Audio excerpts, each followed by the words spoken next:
सखी। का सखी?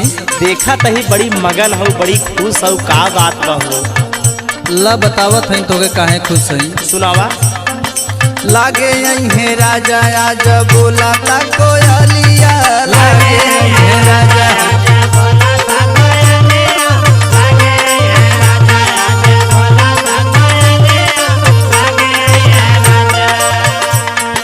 होई के मगन छन के पाँव के पयलिया, लागे है राजा आज बोला ता कोयलिया, लागे है राजा।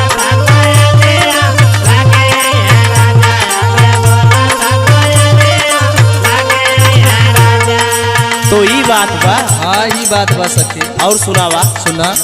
बरसों के पूरा होए हमारो सपनावा,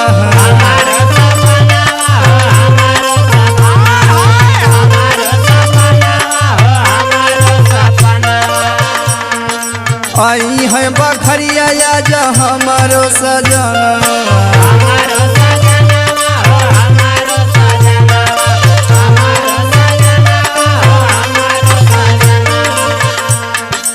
सुनत हो सखी? हाँ सुनत है और सुनावा।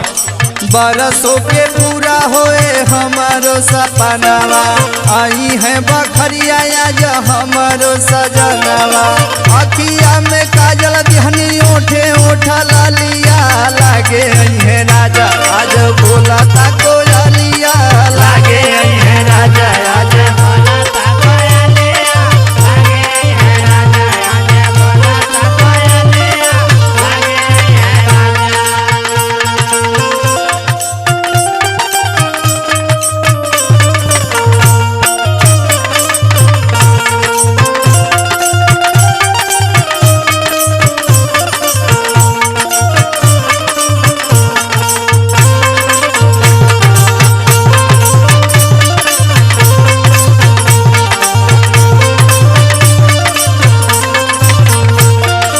और सुना सखी? सुनावा तोहरे खुशी ठिकाना ना आई बे। हाँ सुना। रची रची बनाए बाटी सखी हो भोजन,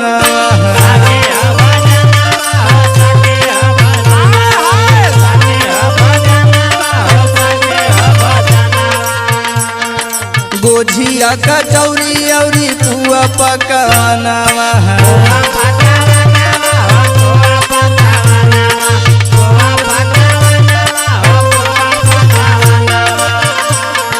रची रची बनाए बाटी सखी हो